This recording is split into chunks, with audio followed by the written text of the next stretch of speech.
मत्ती की इंजील मुकद्दस उसका 27वां बाब उसकी 4थी आयत लिखा है, मैंने गुनाह किया कि बेकसूर को कत्ल के लिए पकड़वाया। उन्होंने कहा, हमें क्या, तू जान।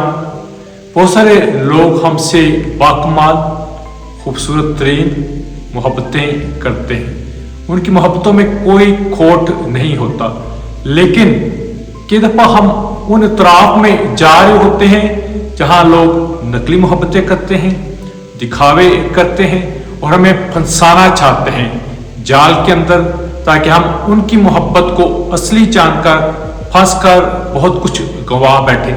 लेकिन हम भी कई दफा नालायक बातें करते फिरते हैं। वो जो कुछ हमारे पास है, वो जो कुछ हमारे नजदीक है, वो जो हमसे बाकमाल प्यार करते हैं, बेहद प्यार करते हैं, उन्हें छोड़कर हम कई दफा वो लोग जो हमें हरा हरा दिखाते हैं उनकी तरफ भागे चले जाते हैं। वो जो हमें धोखा देते हैं और चाहते हैं कि हम बर्बाद हो जाए, वो जिनके मंसूबे हमारे लिए जो है निकम्मे हैं। यहूदा इस्करियोती ने भी ये किया। यीशु बाकमाल मोहब्बत करने वाला था, लेकिन उसने यीशु को छोड़कर उनका चुनाव किया जो उसे इस्तेमाल करना चाहते थे। उस वक्त अपनी मोहब्बत उन्होंने दिखाई, लेकिन ये नकली मोहब्बत थी। और जब उसे समझ आई कि ये नकली मोहब्बत है और चाहा कि फिर से जो है उन बातों में वापस लौट जाए, उन मोहब्बतों में वापस लौट जाए, और कहा कि मैंने बेकसूर को पकड़वा दिया, मैं किसी भी तौर पर उसे पकड़वाना नहीं चाहता था, तुमने मुझे वर्गलाया।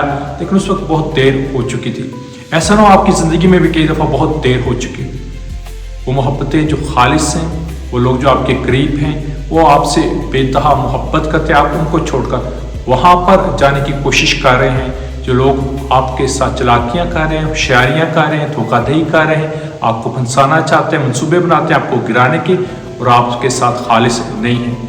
देखिए दफ़ा इंसान कितना ही नालायक है, उन्हीं मोहब्बतों के पीछे भागता फिरता है जो नालायक हैं, जो निकम्मी हैं, और जो लोग हमें धोखा देना चाहते हैं। यही कुछ यहूदा इस्करियोती ने किया, और बाद में उनका रवैया देखा कि वो तो किसी भी तौर पर उसे किसी भी खाते में डालने के लिए तैयार नहीं है। आज आप गौर करो, आप जिनसे मोहब्बतें कर रहे हो और जिनके पीछे चल रहे हो, वो क्या खालिस लोग हैं, या जिनकी मोहब्बतें छोड़कर जिनके पीछे जा रहे हो वो वाकई खालिस लोग हैं, या आपको बरगलाना चाहते हैं और आपको भटकाना चाहते हैं। यीशु के नाम में आमीन।